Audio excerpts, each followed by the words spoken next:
Mga igsuon mayong adlaw kanatong tanan. Karon adlaw na usab nga Sabado, pitsa 5 sa bulan sa Agosto sa tuig 2023. Ug karon mga igsoon na niya nakita sa ikanapulog pito nga simana sulod sa tuig. Sa ngalan sa Amahan, sa Anak, ug sa Espiritu Santo. Amen. Ang Ebanghelyo kinutlo gikan sa basahon sumala ni San Mateo, Kapitulo 14, versikulo 1 ngadto sa 12. Niadtong panahona, si Herodes ang nagmando sa Galilea. Nakabalita mahitungod kang Jesus. Siya maugayod si Juan magbubunyag nga nabanhaw. Giingnan niya ang iyang mga opisyal. Kini ang hinungdan nga kini mga gahuma anaa kaniya. Kay si Herodes mao may nagsugo nga dakpon si Juan o gapuson o prisuhon. Gibuhat niya kini tungod kang Herodias, ang asawa siyang igsuon nga si Felipe. Kay si Juan nga magbubunyag, nagpunay man gud og sulti kang Herodes nga dili matarong nga mga asawa siya kang Herodias. Si Juan buot patyon ni Herodes, apan nahadlok siya sa mga Hudeo. Kay sila miilaman kang Juan nga usa ka propeta.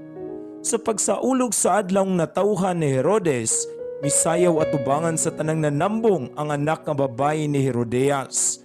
Si Herodes nahimuot pag-ayo, busa misad siya kaniya sa pag-ingon. Ipanumpa ko nga hatagan ko ikaw bisag unsay imong pangayoon. Sinugyutan sa iyang inahan. Mingon siya kang Herodes, ihatag kanako karon dayon ang ulo ni Juan nga magbubunyag nga isulod og bandihado. Nasubo ang hari apan tungod sa panumpa nga iyang gihimo at tubangan sa tanan niyang mga dinapit, misugo siya nga hatagan ang dalagita sa iyang gipangayo. Busa iyang gipapunggutan si Juan dito sa prisuhan. Ang ulo gidala diha sa bandihado o gihatag ngadto sa dalagita. O gidala niya kini ngadto sa iyang inahan. Unya miabot ang mga tinun-an ni Juan ug ilang gihipos ang lawas o gilubong. Umani ini giadto nila sa Jesus ug ilang gisuginlan sa nahitabo. Mga igsuon, ang Ebanghelyo sa Ginoo. Daygon ikaw o Kristo.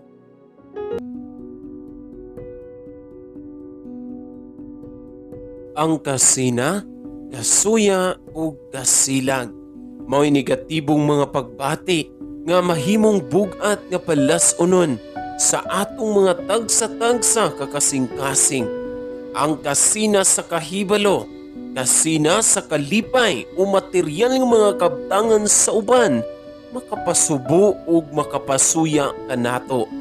Ug usahay ato pang pangutan-on ng Dios kung ngano ang mga dili paduol kaniya ang gibuligan niya sa iyang grasya nga maoy rason nga magduha-duha na ta sa atong kinabuhi ug pagtuo.